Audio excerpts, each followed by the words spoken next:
ஓம் சாந்தி. 19/3/2025 காலை முரளியின் சாரம். பாபா சொல்கிறார், இனிமையான குழந்தைகளே, இந்த பழைய உலகத்தில் பழைய உடலில் வாழ்ந்து கொண்டிருக்கும் போதே இறந்து நீங்கள் வீட்டுக்கு செல்ல வேண்டும். அதனால் தேக அபிமானத்தை விட்டுவிட்டு ஆத்ம அபிமானிகள் ஆகுங்கள். கேள்வி: நல்ல முயற்சி செய்யக்கூடிய குழந்தைகளின் அடையாளம் என்ன? பதில்: யார் நல்ல முயற்சியாளர்களோ அவர்கள் அதிகாலையில் எழுந்து ஆத்ம அபிமானியாக இருப்பதற்கு பயிற்சி செய்வார்கள். அவர்கள் ஒரு தந்தையை நினைப்பதற்கு முயற்சி செய்வார்கள். எந்த மனிதரின் நினைவும் வரக்கூடாது. நிரந்தரமாக பாபா மற்றும் 84 பிறவிகளின் சக்கரத்தின் நினைவு இருக்க வேண்டும் என்ற லட்சியம் அவர்களுக்கு இருக்கிறது. இது கூட மிக நல்ல ஒரு சௌபாக்கியம் ஆகும். ஓம் சாந்தி. இப்போது குழந்தைகளாகிய நீங்கள் இருக்கும்போதே இறந்தவர்களாக இருக்கிறீர்கள். எப்படி இறந்துள்ளீர்கள்? தேகத்தின் அபிமானத்தை விட்டுவிட்டீர்கள் என்றால் மீதம் இருப்பது ஆத்மா ஆகும். சரீரம் முடிந்து விடுகிறது, ஆத்மா இறப்பதில்லை. வாழ்ந்து கொண்டே தங்களை ஆத்மா என்று புரிந்து கொள்ளுங்கள் மற்றும் பரமபிதா பரமாத்மாவுடன் புத்தியின் யோகத்தை, அதாவது தொடர்பை வைப்பதன் மூலம் ஆத்மா தூய்மையாகிவிடும் என்று பாபா கூறுகிறார். எதுவரை ஆத்மா முற்றிலும் தூய்மையாக ஆகவில்லையோ அதுவரை தூய்மையான உடல் கிடைக்க முடியாது. ஆத்மா தூய்மையாக ஆகிவிட்டால் பிறகு இந்த சரீரம் தானாகவே விடுபட்டுவிடும். எப்படி பாம்பின் தோல் தானாகவே விடுபட்டு விடுகிறது, அதனிடமிருந்து பற்று நீங்கி விடுகிறது. நமக்கு பழைய தோல் உரிந்துவிடும், புதிய தோல் கிடைக்கிறது என்பதை பாம்பு தெரிந்திருக்கிறது. ஒவ்வொருவருக்கும் அவரவருடைய புத்தி இருக்கிறதல்லவா? நாம் வாழ்ந்து கொண்டே இந்த பழைய உலகத்தில் இருந்து, பழைய உடலில் இருந்து இறந்து விட்டோம். பிறகு ஆத்மாக்களாகிய நீங்கள் சரீரத்தை விட்டுவிட்டு எங்கே செல்வீர்கள்? தங்களுடைய வீட்டிற்கு என்பதை இப்போது குழந்தைகளான நீங்கள் புரிந்துள்ளீர்கள். முதலில் நான் ஆத்மா, சரீரம் இல்லை என்பதை உறுதியாக நினைக்க வேண்டும். பாபா, நாங்கள் தங்களுடையவர்களாகிவிட்டோம், வாழ்ந்து கொண்டே இறந்து விட்டோம் என்று ஆத்மா சொல்கிறது. இப்போது தந்தையாகிய என்னை நினைத்தீர்கள் என்றால் நீங்கள் தமோ பிரதானத்திலிருந்து சத்தோ பிரதானமாக ஆகிவிடுவீர்கள் என்று ஆத்மாவிற்கு கட்டளை கிடைத்திருக்கிறது. இந்த நினைவினுடைய பயிற்சி உறுதியாக இருக்க வேண்டும். பாபா, தாங்கள் வந்துள்ளீர்கள் எனும்போது நாங்கள் தங்களுடையவர்களாகவே ஆவோம் என்று ஆத்மா சொல்கிறது. ஆத்மா என்பது ஆண்பால் ஆகும், பெண்பால் அல்ல. எப்போதும் நாங்கள் சகோதரர்கள் என்றுதான் சொல்கிறார்கள். நாங்கள் அனைவரும் சகோதரிகள், அனைவரும் குழந்தைகள் என்றா சொல்கிறார்கள்? இல்லையே. குழந்தைகள் அனைவருக்கும் ஆஸ்தி கிடைக்க வேண்டும். ஒருவேளை தங்களை பெண் குழந்தைகள் என்று சொல்லிவிட்டால் எப்படி ஆஸ்தி கிடைக்கும்? ஆத்மாக்கள் அனைத்தும் சகோதரர்கள் ஆகும்.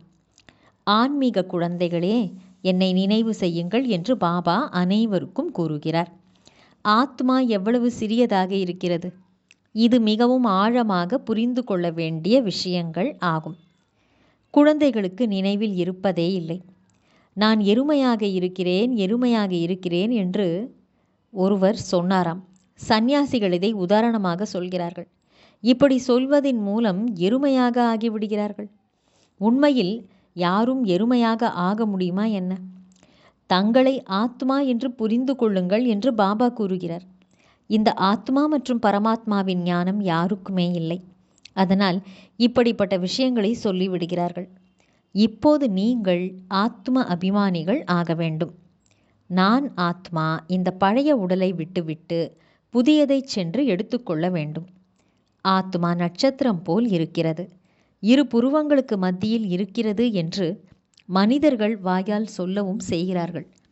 பிறகு பெருவிரலை போல் உள்ளது என்றும் சொல்லிவிடுகிறார்கள். நட்சத்திரம் எங்கே, கட்டை விரல் எங்கே? பிறகு மண்ணினால் ஆன சாலிகிராமம் அமைக்கிறார்கள். ஆத்மா அவ்வளவு பெரியதாக இருக்க முடியாது. மனிதர்கள் தேக அபிமானிகளாக இருப்பதால் அவர்கள் உருவாக்குவதையும் பெரியதாகவே உருவாக்குகிறார்கள், இது மிகவும் சூட்சுமமான ஆழமான விஷயங்கள் ஆகும். அல்லது தாரணைக்கான முக்கியமான சாரம். 1. பாபாவிடமிருந்து ஆசீர்வாதத்தை கேட்பதற்கு பதிலாக நினைவு யாத்திரையின் மூலம் தங்களுடைய அனைத்து கணக்கு வழக்குகளையும் முடிக்க வேண்டும். தூய்மையாக ஆவதற்கு முயற்சி செய்ய வேண்டும். இந்த நாடகத்தை உள்ளது உள்ளபடி சரியான விதத்தில் புரிந்து கொள்ள வேண்டும். 2. இந்த பழைய உலகத்தை பார்த்தும் இதை நினைக்கக்கூடாது. கர்மயோகியாக ஆக வேண்டும். எப்போதும் மகிழ்ச்சியுடன் இருப்பதற்கான பயிற்சி செய்ய வேண்டும். ஒருபோதும் அழக்கூடாது. வரதானம். இல்லறத்தில் இருந்தபடியே எனது என்பதை தியாகம் செய்யக்கூடிய ட்ரஸ்டி மற்றும் மாயாஜீத் ஆகுக. இல்லறத்தில் இருந்தபடியே எனது என்பதை தியாகம் செய்யக்கூடிய ட்ரஸ்டி பொறுப்பாளர் மற்றும் மாயையை வென்றவர் ஆகுக. விளக்கம். எப்படி அசுத்தத்தினால் கிருமிகள் உருவாகின்றன, அதுபோலவே எப்போது எனது என்ற உணர்வு வருகிறதோ அப்போது மாயை பிறவி எடுத்து விடுகிறது. மாயையை வென்றவராக ஆவதற்கான எளிமையான வழிமுறை என்னவென்றால், சதா தன்னை நீங்கள் ட்ரஸ்டி என்று உணர்ந்து கொள்ளுங்கள். ஒரு பொறுப்பாளர் என்று உணர்ந்து கொள்ளுங்கள். பிரம்மா குமாரர் என்றால் ட்ரஸ்டி என்று பொருள். ட்ரஸ்டி என்பவருக்கு யார் மீதும் பற்றுதல் இருக்காது. ஏனென்றால் அவரிடம் எனது என்பது இருக்காது. இல்லறவாசி என்று தன்னைத்தான் புரிந்து கொள்வீர்கள் என்றால் மாயை வரும். ட்ரஸ்டி அல்லது பொறுப்பாளர் என்று புரிந்து கொண்டால் மாயை ஓடிப்போய்விடும். எனவே விலகியவராக இருந்து கொண்டு பிறகு இல்லறத்தின் காரியத்தில் ஈடுபட்டீர்கள் என்றால் மாயா ப்ரூஃப் ஆகிவிடுவீர்கள். மாயையிலிருந்து பாதுகாப்பானவர் ஆகிவிடுவீர்கள். ஸ்லோகன். எங்கே அபிமானம் உள்ளதோ அங்கே அவமானத்தின் உணர்வு அவசியம் வரத்தான் செய்யும். நல்லது. இனிமையிலும் இனிமையான வெகு காலம் கழித்து காணாமல் போய் மீண்டும் தேடி கண்டெடுக்கப்பட்டுள்ள செல்லமான குழந்தைகளுக்கு தாயும் தந்தையுமான பாப்தாதாவின் அன்பான நினைவுகள் மற்றும் காலை வணக்கம்.